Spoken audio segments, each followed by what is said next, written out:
Hey everybody, welcome back to MTG Spec. My name's Tom. As we approach uh, the Christmas end of year season, I've been thinking a lot lately about the bounty of life and all the things that we appreciate.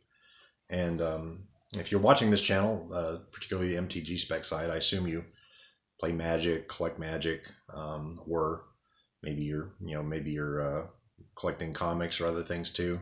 Because I'm starting to talk a little bit more about comic collecting in this channel, and I'm going to continue to do so throughout the year, next year. But I have a question for you guys. Are you a collector or are you an accumulator? So picture a flat horizon here, a little bar graph. So you got a collector on this side and an accumulator on this side. But then there's also a y-axis where you can be a player, or down here in hell, an evil investor. What are you? Let's suppose a young girl walks into an LGS and picks up her first magic deck. Okay, in that moment, that all she has is that 60 card deck. At that one moment, that young lady is like right in the center of everything, because she's a player, but she also has her collection in hand. She's accumulated it, that's her only investment in the game. But the funny thing is, the second that shopkeep offers her a welcome deck, or a welcome to Magic booster, suddenly she shoots way off towards being an accumulator, because now she has cards that, unless she unless she puts them into her deck and gives away or trades the rest, she's still a pure player at that point. But if she keeps them in her play pool, then she's accumulating. So it's a weird thing, and I don't know that there's one is not better than the other. It's strictly what is your preference. But I do know that I'm thinking back to the book On Writing by Stephen King. He talks about having a premise for the book, or a theme. And he says, even if you don't bash people over the head with your theme, knowing that you have a theme in mind helps you edit your own work, because it gives you a tool to cut out extraneous things. So if your self-talk is that, hey, I'm a player and that's all I care about. And I'll tell you what, my brother, John, is a perfect example of that. I told him once, I was like, you enjoy stuff like, the art and the flavor of like Ovinomancer and like all these cool cards you've built decks around. Why don't you start a binder and like just keep some of your favorites? He's like, no, I'm just a player.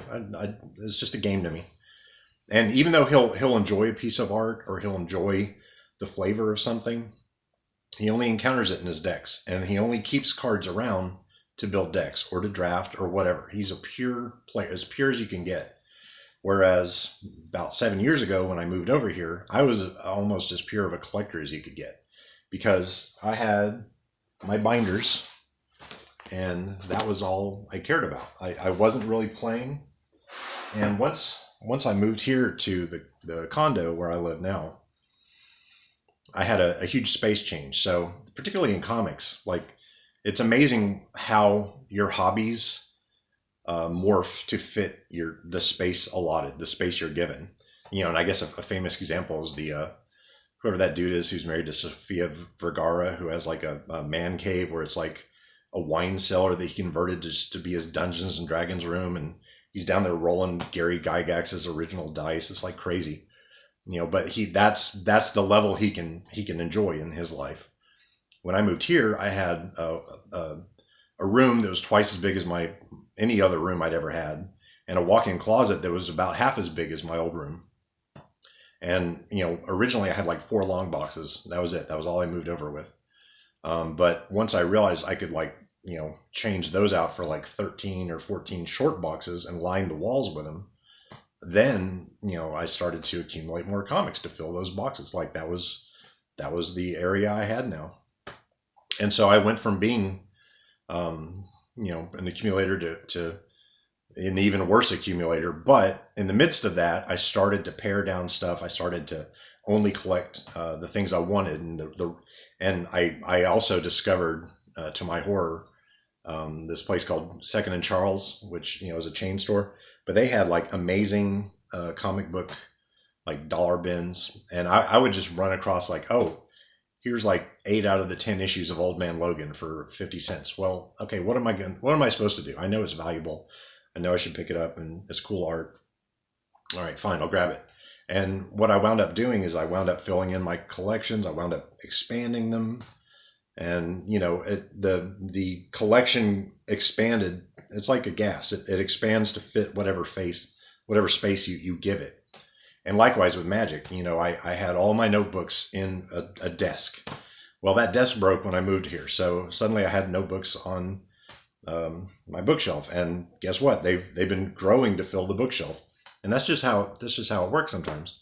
But in the last several years, with Magic, I've started studying the reserve list. With comics, I've really become aware of the collector market for comics. So if I'm at some place digging through dollar bins to kill time, and I come across a book for 50 cents that I know in my head is worth $1 or $5 or 20, and I can double my money or much more, what am I supposed to do? Even if it's not something I'm directly interested in, the opportunity cost of leaving it there is high. So what do? You wind up getting it. So, what I'm learning as I become more of an investor is that you can't be an investor without being an accumulator. As much as you curate your collection and prune it and make it super nice and neat, the other stuff, the investable stuff, like that is just it's catch as catch can. It's whatever you can find that's of value.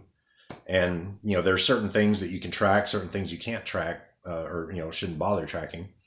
But that's just how it's going to be. But in your life, like, are you just a player?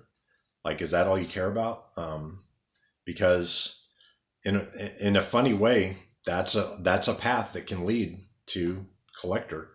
Because if you only collect cards to play with, but you're building decks that are consistently like powerful or interesting, guess what? Those are probably going to be the things that are going to be worth money down the road, because other people of like mind will want those things. When I collected comic books, if I saw some like sexy Adam Hughes Catwoman cover and picked it up because I thought it was cute, well, guess what? 99% of the comic buying population also thinks it's cute. And so a lot of the stuff that I picked up just because it appealed to my sense of art style, those are the things that wound up being collectible. So you don't know how you're going to zigzag through the path, but you should have some idea of what you want to be at any given time. And a lot of these things aren't mutually exclusive. You can be a player who is also a collector, who is also investing, and who's also accumulating. You can do that, but you're damn sure going to be more of a collector than an accumulator, or vice versa. And if you're investing, you just have to let go of your whatever OCD idea of neatness and just get used to the idea of, this certain amount of my life is strictly dedicated to whatever is going to make me the most money down the road. And my personal taste should not affect it. So anyway, it's a weird idea. It's just an interesting question you should ask yourself. I'm still struggling with these questions myself, but I thought it would be an interesting little conversation to bring up. Anyway, hope you guys are having a fantastic Christmas season, and looking forward to a stunning new year. And we will talk to you soon. Okay, bye.